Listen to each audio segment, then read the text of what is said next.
I need you to trust me one last time. এত দিন ধরে অপেক্ষা আর অবশেষে এলো mission impossible dead reckoning part 2। Ethan Hunt আবারও মিশনে নেমেছে, কিন্তু এবার সব কিছুই বদলে গেছে।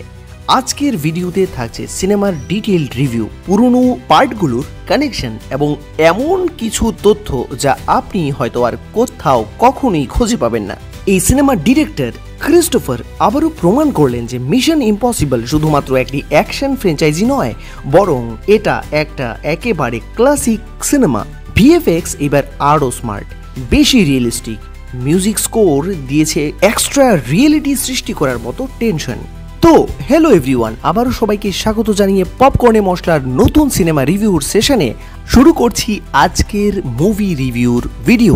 আর শুরুতেই আপনারা বুঝে গেছেন যে আজ হতে যাচ্ছে টম ক্রুজের সেই ফেমাস ফ্র্যাঞ্চাইজি মিশন ইম্পসিবলের লেটেস্ট সিনেমার রিভিউ। সো লেটস গো, কথা না বাড়িয়ে সরাসরি ডুবে যাওয়া যাক সেই রিভিউর সমুদ্রে।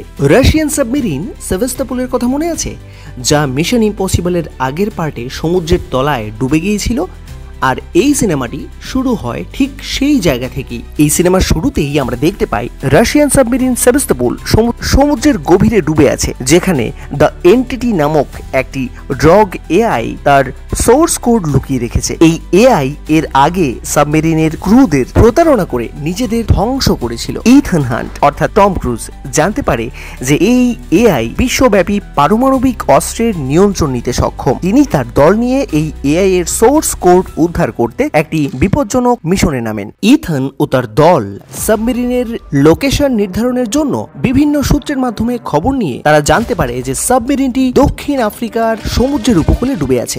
গ্রেস ইথনকে একটি ডেঞ্জারাস আন্ডার ওয়াটার ডাইভে সাহায্য করে, যেখানে তারা সাবমেরিনের ভিতরে প্রবেশ করে এআই এর সোর্স কোড উদ্ধার করে। যারা সিনেমাটি দেখেননি, আমি অনুরোধ করব শুধুমাত্র এই সিনটির জন্য, অর্থাৎ সমুদ্রের নিচে সাবমেরিনের ভিতর টম ক্রুজের এই এআই সোর্স কোড উদ্ধারের যে দৃশ্যটা, সেটা দেখার জন্য অন্তত একবার হলেও সিনেমাটি দেখবেন। ডিরেক্টর যেভাবে যেই অ্যাঙ্গেলগুলো ইউজ করে করে সিনেমার এই দৃশ্যটিকে ফুটিয়ে তুলেছেন, তা আমি বলে বিশ্লেষণ করতে পারবো না। ওয়ার্ল্ড সিনেমার সিনেমাটোগ্রাফিতে এটি একটি উদাহরণ হয়ে থেকে যাবে সারা জীবন। এরপরে গ্যাব্রিয়েল মানে ইথানের সেই পুরনো শত্রু এআই এর নিয়ন্ত্রণ নিতে চায়। সে ইথানের সামনে তার অতীতের ভুলগুলোকে তুলে ধরে এবং তাকে মানসিকভাবে দুর্বল করার চেষ্টা করে।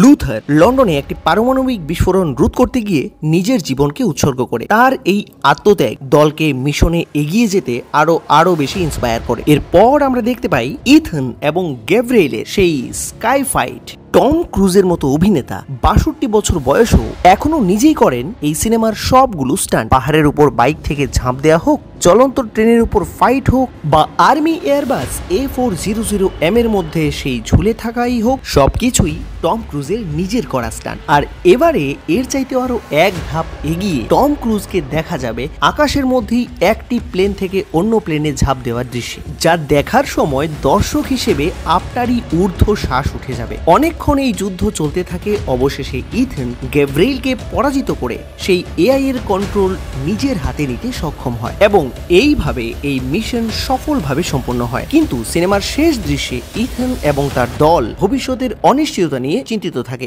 যা সম্ভাব্য পরবর্তী সিরিজের ইঙ্গিত দেয়। 1996 থেকে শুরু হওয়া এই action spy thriller series mission impossible, আর তখন থেকেই টম ক্রুজ মানেই ইথন হান্ট। প্রতিটি সিরিজে সে শুধু স্পাই ছিল না, বরং ছিল এক মানবিক চরিত্র। আর ডেড রকিং পার্ট 2 আসলে পার্ট 1 এর সরাসরি সিকুয়েল। পার্ট 1 যেখানে শেষ হয়েছিল, ঠিক সেখান থেকেই শুরু এআই ড্রিভেন ভাইরাস দ্য এন্টিটিকে রুখার মিশন, যেখানে এবার ভিলেন শুধুমাত্র মানুষই নয়, বরং মেশিন নিজেই। আর এই পর্বে এই পুরো গল্পটা হয়ে উঠেছে আরো গভীর বন্ধুত্ব, বিশ্বাসঘাতকতা আর আত্মত্যাগের। এই সিনেমাটাই কি ইথন হান্টের শেষ সিনেমা? সেটা সিনেমার একেবারে শেষ মুহূর্তে কিছু ইঙ্গিত দিয়ে আমাদেরকে বুঝিয়ে দেয়। তবে কিছু ইস্টার এগ আছে যেগুলো রেফারেন্স দেয় MI3 এবং ঘোষ প্রোটোকলের দিকে। এই ফ্র্যাঞ্চাইজি কি বন্ধ হয়ে যাবে, নাকি নতুন হিরো নিয়ে সামনে এগোবে, সেটা সময়ই বলে দেবে।